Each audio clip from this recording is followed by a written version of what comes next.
What's up, guys? Welcome to another episode of Across the Pitch, where this time we aren't just going across the pitch, we're going across the country. That's right, Atlanta United's next match takes them to BMO Stadium, where they're going to face LAFC under the spotlight of Sunday Night Soccer. Here to help me break down this clash is Celso Oliveira of Pitchside US. Celso, what's up, man? Hey, nice to see you, and thank you so much for having me. Pleasure to be here talking a little bit about this game that's going to be happening this weekend. I want to kick this off by talking about Steve Cherundolo. I think the Sure. big news of this season really is that he will be leaving the club at the end of the season.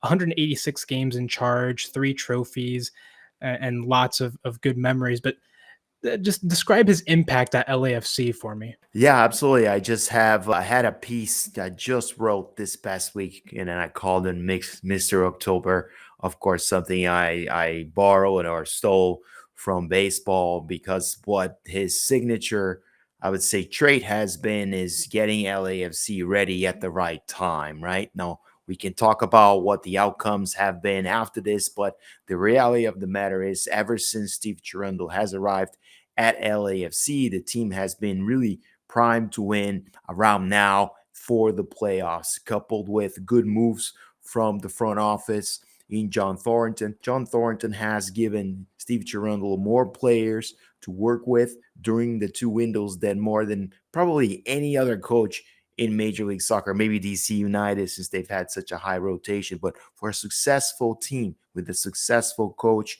and something that hasn't changed too much, Steve Cherundolo has been able to turn a lot of different rosters into winners. And once again, here we go. LAFC being a little bit ahead of schedule and showing the form that we're accustomed to see towards the end of the year, towards October, already happening in September. It's been a wild year for LAFC, maybe not necessarily as successful as we wanted to have been, especially in the first 6 months of the year in terms of titles. So, all eyes are on Toronto. All eyes are on this postseason to see how he's going to finish his tenure at LAFC, because 100 wins, I think that's, you said 194 games, but 100 wins. But the truth of the matter is maybe a little bit of an underachievement in the trophy category, because there's been a lot of finals that we missed, and those still sting a lot not having a CCL, sting a lot having lost twice to Columbus. LAFC, ever since they joined the league back in 2018, has been consistently one of the top contenders in the league. So I think I'm definitely agreeing with you there that they should probably have a much larger trophy case at this point. Let's talk about one of the competitions that y'all were in this season that was very, very unique, the Club World Cup, one of 3 MLS teams to participate. Obviously a very tough competition because you're not just going against teams that are here, you're going up against the best of the best, right? The best in CONMEBOL, the best in UEFA, just the best in the world. Talk to me about what are your thoughts on that experience and how LAFC did? Mixed emotions. I think if you think about game 0 being the game against Club America, and one which LAFC won to qualify for the Club World Cup, yeah, very good. A successful run to get to the Club World Cup, something that is really hard to do, especially under the circumstances that were given to us. Now, once again, Steve Cherundolo announcing that he was leaving, and the team once again stays with him through the summer, and really uses the Club World Cup as a little bit of a laboratory to develop tactics that you're now seeing working on the field today. So the Club World Cup was really valuable for LAFC to sort of find itself, define roles. And yeah, it wasn't successful how we wanted to be. The team didn't advance as we wanted them to, because they were in a very tough group. You have to play Chelsea, you have to play Flamengo, and the I forgot the other team, Membelosi or something like that they had to play, which was not an easy team, a team that was accustomed to win internationally. So yeah, it wasn't great, but the whole tournament wasn't great. Let's just be honest. And I think the team at least showed up, right? And that's really what you want to see. You don't want to see teams get demolished 7-0 by Chelsea. And in no time, I thought LAFC was completely outmatched, right? Given that who they have on the other side. But again, they double down. They keep Cherundolo in the realm. They navigate the storm that was the summer. And here we are in the fall, looking good, looking prime for maybe a deep run in the playoffs, which is what we're expecting from this team. So overall, I think it was a very good learning experience for a team that, let's be honest, it didn't exist 6, 7 years ago to be able to compete directly with Flamengo and Chelsea. Looking at it from the MLS perspective, it was very good that Mm, LAFC, honestly, they were competitive in these games, and especially against Chelsea. I feel like they had their opportunities in that game, particularly, and I think, if maybe one or two of those chances goes a different way, right? Like it goes in, maybe you get a little bit more lucky, maybe you tie that game, maybe you don't, yeah. maybe you don't lose it like that. But Mm, either way, I think it's encouraging to see that LAFC is up there and can ball with mm, these teams. And again, this is mm. before Son got into the Yes, equation, right? So, correct. so I mean that has to be something encouraging for y'all, especially given the form that 100%. he's in right now. Yeah, absolutely. And the influx of players in the summer has changed a lot. And once again, I talk about doubling down and also having this cohesion with your front office. And that's exactly what LAFC has had over the years. If it doesn't work over the first 6 months, the front office has been able to fix the roster in ways that I haven't seen in Major League Soccer before. So, out Giroud comes in Sonny. And then here's another big trait of this front office: bail when you realize it doesn't work. Do not wait. If you have something that it's not going to work out, it's probably not going to work out. Show them the door. And that's exactly what happened to Giroud. And at the same time, a lot of players down by injuries. And the front office was once again fast to replace those and bring in Ryan Porteous, a international Scottish player that plays center back, to put someone in in Aaron Alonga's spot. Right, we had a massive hole in a center back position. And of course, with Giroud leaving and Griezmann never coming right after the whole Griezmann thing, what would LAFC do to suppress its lack of attack, which was very evident? So here comes Sonny out of nowhere.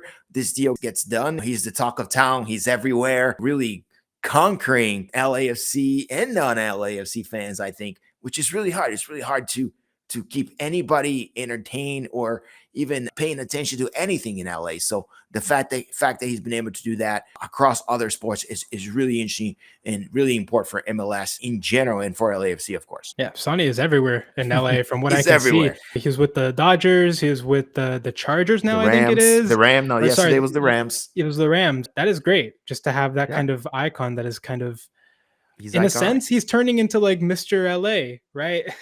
Yeah, I know. He really is embracing the LA scene, and I think he likes to be seen and revered, right, as an icon. So I think that's his personality too. But he's an extremely nice guy, right? So yeah, I think we're talking a little bit also about what's happening off the pitch, right? Because as much as the quality he's brought in with this partnership with Denis Bouanga, it's like a two-headed monster. Which way do you defend? Which way do you go with this? Right. He's been able to captivate audiences and media and everybody else here in LA off the pitch as well. But I mean, look, man, what he's been able to do on the pitch with the knee, he just basically transformed the knee in the best striker in the league once again after his arrival. The knee has just become player of the month, and it's no accident that he's been playing right next to one of the best setup man in all of soccer, which is, Son Heung-MIn. That's exactly what I wanted to talk about is this kind of new duo that we have in Mm. MLS of Bouanga and Son. Ever since Son's arrival, 8 goals, 3 assists in 7 games. Bouanga, 10 goals, 1 assist in the same amount of games. I mean, out of nowhere, Bouanga just like jumps into the Golden Boot race, and he is now very, very close to Messi with kind of that same amount of games remaining. What has been the secret to this chemistry forming between Bouanga and Son so quickly? I think first off, they're very complementary of one another in how they play, and Son has been able to sort of float around in a way that opens up a lot of lanes for the knee. But it really is a positioning. Let me break it down first off. LAFC plays really, really well when it does not have the ball, which means that you're going to play in counter, you're going to do the high press, and you're going to move in speed when you do have the ball in a very short period of time in maybe a short field. And this is basically been the signature Denis Bouanga move, right? He gets the ball in the middle of the field, he runs and he scores because no one can keep up with him. And I think Sonny has given us the ability to do that. If the team is going to be aggressive enough to attack LAFC how they want, and if they get caught, right-handed, they're going to get scored on because the transition game for LAFC has gotten that much better. So Dolo ball is essentially this. It all goes back to how Steve Cherundolo likes to play. If you're going to play with the ball and LAFC is able to just watch it, you're going to tire out because the defense is going to break you down, and then it's going to make it easier for Denis Bouanga to do what he does. And that's been the secret since Sonny has been in this game. And not to mention the fact that LAFC has been, for the most part, playing with the goal advantage, because ever since he's arrived, the attack has been so prolific that other teams have had to be a little bit more aggressive, causing more lanes to be open. I think that's where you see a lot of the difference between, how Bouanga is able to complement with Son, and the lack of that when Giroud was here, right? Giroud just wasn't the right forward for, as you call it, Dolo ball, for that type of style of quick, counterattack, moving fast. I mean, that's just not Giroud's speed. He's not going to give you that. On the other side, he's a target guy. Exactly. He was expecting the ball at the right place, the right time, without having to move into space. And that wouldn't happen with the type of fullbacks and wingers that we had. So the only thing we did have, right, was Denis Bouanga coming strong off the left. And he doesn't have the skill passing to get Giroud at the place that he needed to be. So yeah, you're absolutely right. Yeah. And so now Giroud experiment is over. Yeah. And again, like you said, that is an important quality for a front office, is to kind of know and recognize, okay, this signing, it didn't work out.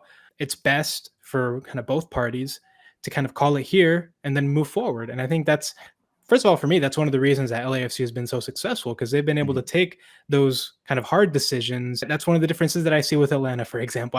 I don't see Atlanta's front office making those kinds of tough calls in those instances. And that might be part of the reason why we are where we are. But it's a huge credit to LAFC's front office that you move on from Giroud, and then really quickly, basically, you're able to get Son in. And now you kind of see just how well that's working. Look, if I just may say for your fans, right? Because I know the player and I see his success now, but maybe the time at times the problem is moving too fast away from players, and maybe the case was moving away from Luis Araújo too fast, which is your DP that is now at Flamengo playing really well, and you could see that he wanted to do well. And when he had the right pieces around him, the team was showing signs of being really, really special, right? There was a couple pieces missing there, but the main players seemed to have been right, and that partnership was working, and Luis seemed to have been happy here.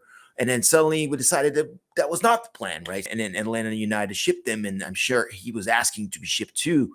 But there's the other side of it too. Denis Bouanga was a success story, and we made sure that he stayed with us for as long as we needed him, or for as long as we could, despite all the interest and the massive, if John Texter came to us, I'm just going to say it. If John Texter came to us and said, hey, this is the Denis Bouanga guy, let me give you 20 million for him, right? Like, maybe we wouldn't move him because we know how important that player is for us, right? So there's a little bit of the opposite too. Carlos Vela, same thing, right? If that guy is your pivotal player, make sure that you're moving him, but make sure that you're doing it with your replacement already in mind. Don't go get him after you move him, because, Miggy Almiron may not be the same anymore. It's something like that. So just trying to put in perspective for an Atlanta United fan, right? Because I think the credit has also to be given to finding these guys that were in the right time and making them club guys. Carlos Vela just been indoctrinated in our Ring of Honor, whatever you want to call it. And then Bouanga is next, right? And who are your heroes, and where are they now, right? One is in San Jose, the other one is back. They probably should not have left to begin with. So no, I think there's a little bit of a continuity too that goes into building a winning franchise, especially the ones like ours that like to spend money. And you mentioned also move on from your stars, yes, but make sure you have that replacement. I think for me, one of the examples that jumps out as well is Thiago Almada, who, he left in the middle of last season, and they still haven't really found the right replacement for him, it seems. They got Alexei Miranchuk, and for me, Miranchuk plays the game at a different speed, like a slower speed, I think. The same guy. And he doesn't exactly. He's nothing like Thiago Almada. He's not producing at anywhere near the same level. And you kind of see that drop in quality from, when you had a guy who could dribble and reliably like hit these bangers of free kicks, right? To now what we have, which isn't as creative and isn't Yeah. as fast. And now you kind of see the performances suffer as a result. But yeah, I definitely see what you're saying. And again, that goes to show maybe, some of the decisions that have been made, some of the processes. This is a club still in kind of a transformation period. We changed a technical director and a head coach within the last year.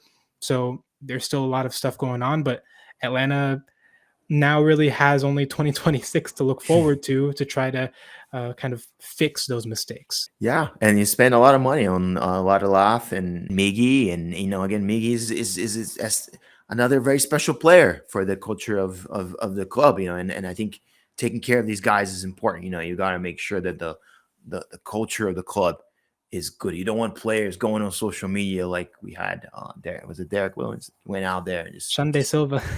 Yeah, and Sean calling it the said gulag.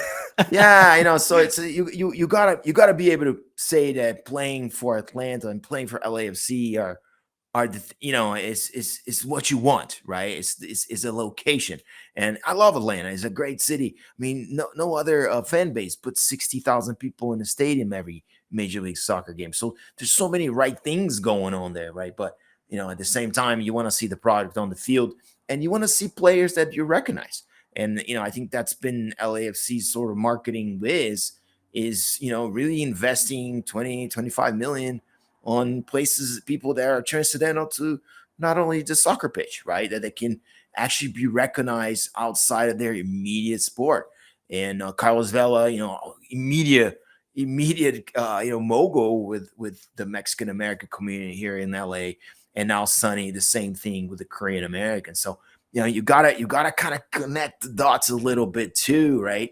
And that's what a club well run has done versus one that spends money every year, which is the guys across the street from us here that every so often it works and you win a cup, right? But no, you want to kind of develop something that is a little bit more, I would say, hard earned over the years, and I think LAFC has done that really well here in LA. A really, really tough place to keep people attentive to what you're doing, and LAFC has done really, really well. We're talking about LAFC, of course. I have to ask you Yeah. at this point, Denis Bouanga, he has become the first player in MLS history to score 20 goals in 3 consecutive seasons. He recently passed Carlos Vela as the club's all-time leading goal scorer. Yeah. Where does Denis Bouanga rank among LAFC's best ever players? That's a tough question, man, because if I put that on out there for any of my followers, I get eaten up no matter the answer, right? I think Denis has surpassed Carlos as the most prolific scorer this team has seen, and because he's so steady and he doesn't miss any games. He's always healthy. He's always available for selection. But the truth is, he takes more shots than any other player.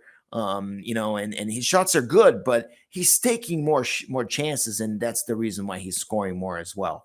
And it has to be seen that LAFC has become more dependent on the Bouanga, at least pre-Sonny being here, than we ever were during the Carlos Vela time here. We were very dependent on him for one season, but after that, there were other players that were doing a lot to help Carlos in LAFC wins. But the need to me is, if he's not the most important player this franchise has had, because Carlos' significance is beyond just goal scoring. But like I said, he's the most prolific goal scorer we've seen so far, and definitely the second name to go up on whatever that ring of honor thing it is that we made is going to be. A very special player. My next piece is going to be something kind of revisionist history of who he is. How did we find him? I like to get some quotes directly from John Thornton, truly explaining the process of kind of going after a diamond in the rough like this. Someone that was about to be relegated in Ligue 1 with Saint-Etienne, and now is the most, not only one of the most prolific LAFC scores, but the most prolific scorer this league might have seen in its 20, 30 years of its existence. And again, Incredible player. I had no idea who he was before he came to LAFC and started just balling out over here. I think that's the case with a lot of players that end up True that. being really good in this league. I think Joseph Martinez was a player that until he came to Atlanta and started, Mhm. doing what he does, no one really knew who he was. Like these aren't necessarily stars, right? Like you said, That's they're kind true. of diamonds in the rough sort. And the Miguel Hmm. Almirons, the Diego Rossi's, all these types of Hmm. players that are kind of unknowns until you actually see them in this league and they thrive in this environment. Yeah, I love the young guys. Like you described a lot of guys when they come in here young. Like DeRossi was a young DP, something we don't even have anymore in this league. And he was being brought on as a developmental player, something that may or may not work out. And it was exciting. We still do that in a sense with the U22s, right? Like with the initiatives, but um with the young guys, and this is another one. Young guys, bailing on them is okay. And we've had a lot of young guys that have come through the club, didn't work out. Stipe Biuk, we put a ton of money for him, didn't work out, shown the door right away. With the young dudes, you move them right away. And I think that's been and utilizing the young spots as well on your roster, because that's good roster management for anybody that is trying to build a winning roster in Major League Soccer when you have such caps that we have. So your young guys, they get a massive discount on their pay. So you can actually overpay them a little bit because they're going to be, a fixed hit on your roster, right? So on your salary cap. So that's where the big difference sometimes has been between the big successful clubs and the ones that hasn't. We just found, a player from Ukraine in Smoliakov, a fantastic left back, young guy, and he's already surpassed Ryan Hollingshead in starting for us. So these are the kind of guys that you would expect your scouting director, your technical director to go find, and no one can. And Neil McGuinness, which came from Columbus, has given us some of that edge, especially with the European players, right? So for me, Atlanta United, maybe go after a Tata Martino. You know what I mean? He's maybe a more South American minded coach, and try to own that South American market, which right now, no one is doing a really good job with. Everyone's trying to compete for the European talent, where there's a lot of players in South America that can be very, very helpful. And I think Atlanta can really be successful if they bring Tata back and bringing some of these players with them. Yeah. And again, Atlanta back in 2017, 2018, when Tata was the coach kind of building this project from the ground up, Mm-hmm. uh, he built a very solid South American base, right? You had a Yeah. lot of South American players, Miguel Miron, Joseph. He started building Mm-hmm. with your, Remedios, Franco Escobars, all these guys. Mm-hmm. And it's because Tata is just such a good evaluator of talent, especially in South So he America, knows. right? Mm-hmm. he, Yeah. he, he knows, right? So Yeah. that is definitely a valuable resource to have. And Mm-hmm. who knows? I would love to have him back in Atlanta, not just because of what he did, but just because of he's a brilliant mind, right? And he's been Yeah. in this league. He's won trophies with two different clubs. Yeah, he clearly knows what he's doing. Yeah, and he won a club. Exactly, he won a club in his last. He won a trophy in his last club, and was kind of shown the door. And you can say what you want to say about that, and it's still not going the way Inter Miami wants. So clearly, it wasn't the coach's coach's fault. Dyla just doesn't seem to have it. And then and talk about moving on very quickly. When it doesn't work out, and I think I haven't seen this with LAFC because we just had Bob Bradley and Shrundle, and both of them kind of worked out. But if you get a bad apple and let's say the replacement for Steve Chernobyl is not very good next year, you got to make a move fast. You got to find the one that works. And I think if Dalla wasn't it, Gonzalo wasn't it, let's just go after who it was. He's available. Go get him. Go get your guy. 100% The agree league with is you. better when Atlanta's good. I mean, like you Yeah, want Atlanta to be good. I'm with you. I want to see a better Atlanta team for sure, especially because of all the money that they're putting into this, right? 100%. With Yeah. this investment, you have to be better than you are, and with the stadium, right, you have to be Mm, better than you are, and all these fans that love the team and will fill out Mercedes-Benz Stadium. Like this team has to be better. So 100%. it doesn't make sense to me that Atlanta has not been great for about 5-6 years almost. Um, but yeah, hopefully we're getting there. Let's Yeah. take a look at this Let's game in see. particular. Maybe not. I was going to say maybe not this weekend. So we can talk a little Maybe about not this this weekend's weekend, game. but let's talk about this weekend, dude. So Let's do that. This is one of the lineups I pulled from one of your Yeah. recent games. Could Mhm. you just run through it real quick for me? Talk to me about some of the players that we need to look out for. Absolutely, yeah. So of course you see there the 3-4-3, which something that we've kind of have not seen like the entire season. And it allows Smoliakov and Palencia, the two fullbacks, to go up and give the support that we're expecting, been expecting to help Sonny and Denny up front. In the back, we've had a ton of injuries and departures. And as I said, we brought in Ryan Porteous, a national from Scotland. He's been playing really well. And Kosi Tafari was a very cheap ad from Dallas, someone that was not supposed to be starting in October. But, we've always won titles with the fourth or fifth guy coming off the bench because everybody else was hurt. So it's always been like that. And Tafari's been the next man up after Aaron Long's, devastating injury, not playing this year anymore. Eddie Segura, steady Eddie's been there since the beginning of times. He is what he is. He's giving you, as much as he can with his limited talented, but another player that is, getting very good use of the cap space. Mathieu Chonier was a pickup also from this summertime. Came in with Sonny and Ryan Porteous and really changed the dynamic of the team. Not picture here is Andy Moran, another pickup from the summer. Young lad that has been, Irish lad. That's why I call him the lad, because he's been excellent too. Very young guy, good service, quick dude, very energetic. So again, all new guys that I'm still learning what they are capable of, just because they've been playing for about a month or so.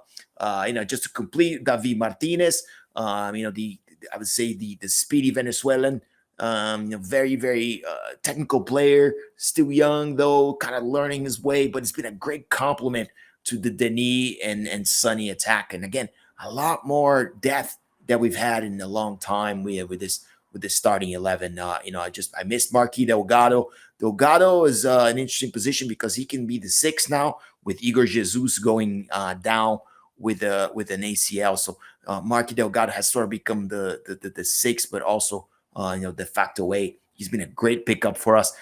Imagine your rival just letting go one of their key players and you picking them up for 800K, making nothing, right? And then becoming one of your de facto starters and key players for your title run. What Unbelievable. what a career for Marquis Delgado in Los Angeles, no matter I how you can't want to believe the say so. Galaxy let him go. That was Well, because he it was was a huge for roster them. decision like they did with what they did with the fella that's in SKC kicking Jovic, some yeah. butt. Yeah, it was Joker. So see what I mean?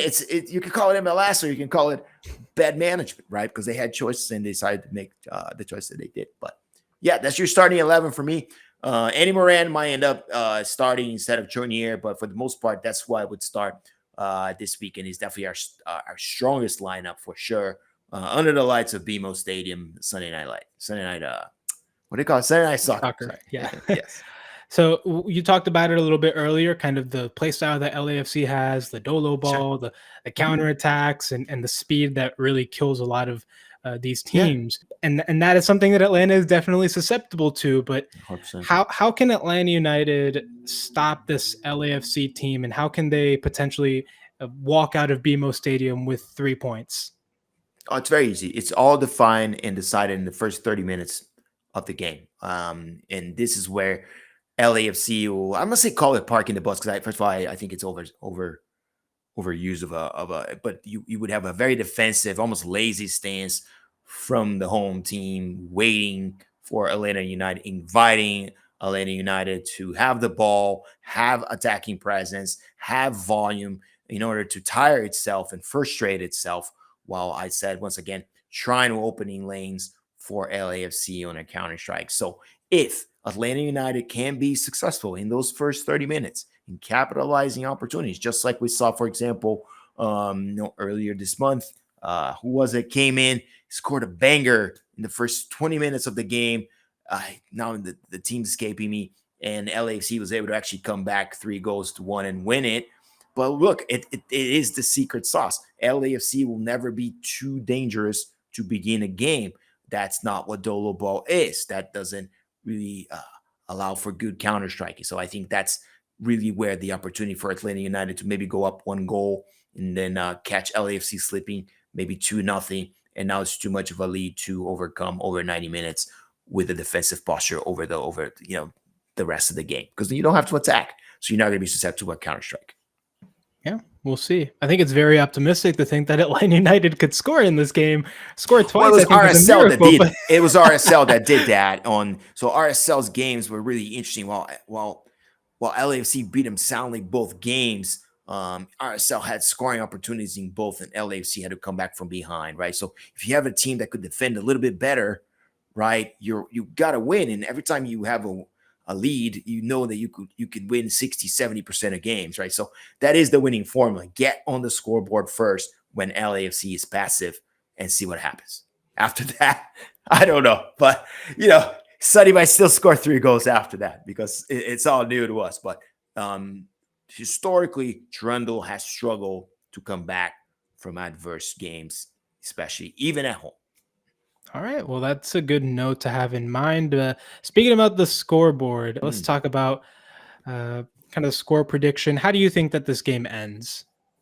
Yeah, I don't think it's going to be as one-sided as some of us think. Every team that comes into BMO Stadium now, just have the sheer mission of just not getting embarrassed, or, if they're not playing for anything, to show that they can still compete. So I don't think Atlanta United is going to come in and just fold. I think Atlanta United still has quality, and some of the players are still trying to prove that they can belong and stay here. So I expect a tight game, and I called it a 2-1 in my podcast, where what was it? One of your fellas was there. Shout out to Sydney. Was it Johnny? Might have been Tommy. Tommy, my bad. Tommy was there, and he thought it was gonna get pretty ugly. I gave it a 2-1 score because I really believe it's gonna be tight, and LAFC still gets the win. But that offense has been clicking for too long, man. I have a feeling that we're gonna have a slightly off game, and it could be this one. It could be this one. A lot of players leaving for international duty after that. Maybe a little bit of distraction, coupled with a little bit of luck from Atlanta. Suddenly it's a 2-1 game, tighter than we ever thought. Well, we'll see. Hopefully it is a fun game. It is Sunday night soccer, so anything can happen. Celso, where can people find you and your work? Yeah, thanks for the plug, and of course for the opportunity. Scarves and Spikes is a really cool website. Congratulations on that. I also have a website, Pitchside US. That's an independent journalism portal that we have, connecting people like me that like to write and like to cover their teams, as well as photographers on the ground all over the place. So if you're interested in contributing, check it out. Our site, pitchside-us.com. And we also do the podcast, the LAFC Pod with Eric Holstrom. That's every Monday, section 128, which is where our seats were. And that airs on YouTube live every Monday at 6 p.m., except for this Monday. We're going to be off, given that we have a Wednesday game. We're going to be doing a massive episode on the next Thursday. But yeah, section 128 LAFC, that's the podcast for you LAFC fans that want to get to learn a little bit more of what's going on with Sonny and everybody else here in LA. Yeah, tons of fun times over there in LA. And obviously we love to support independent journalism. We are independent journalists, of course. And so it's always good when folks are supporting us and helping us do the stuff that we love to do. Yeah, so with that being said, guys, be sure to check out the website, scarvesandspikes.com, for all your news, opinion, analysis, and more about Atlanta United and just soccer in the Atlanta area. We covered the Club World Cup when it was here. We will cover the World Cup when it gets here. Less than a year at this point. Yeah. And it got real with those tickets, huh? Oh, yeah. We put a piece out on that, and it's like here in Atlanta, it doesn't go below 400, and that's like way off in the corner. Yeah. And then the prices go just up from there, which is it's insane. But man, it's the World Cup. I don't know what I expected. It's the World Cup in the United States, and I think they want to make a statement about it. Yes. That's fair enough. You don't have to spend $400, but you can check out our shop for sweet merchandise. We have hats. We have hoodies for the cold, which is coming now. It's actually kind of chilly today, so go get your hoodies, t-shirts, beer mugs, everything. everything of that supports our work, supports the YouTube channel and the website. So we appreciate all of that. And another way that you can support the show is by joining the Patreon. Starting at $1.17 a month, you can have access to exclusive interview audio, our Patreon mailbags, our Unfiltered series, and more, including also our Discord, where we have chats all the time. We talk about stuff, whether it's Atlanta United, other soccer, or just other random topics. We are building an awesome community, and we would love to have you there. And that being said, that will do it for this episode of Across the Pitch. Celso, thank you so much for coming on, man. Yeah, man, appreciate that, and we'll see you this hopefully soon. If you ever come to LA, please hit me up, and we'll go to BMO Stadium. I'll show you around. Same thing. I hope to ever come to Atlanta. Yeah, like come down to Atlanta, and we'll show you the Signia, which is right across from the stadium. It's a really awesome hotel with an awesome bar, and obviously you got to come see the stadium. Have you ever been in Mercedes-Benz Stadium? No, it's one of You my. gotta come, man. You've got to come. All right. It's in my list. Sometime when LAFC is back in Atlanta, or for whatever reason you find yourself in Atlanta, you come over here. We'll show you around. Done deal, buddy. All right, man. See you later. See you later.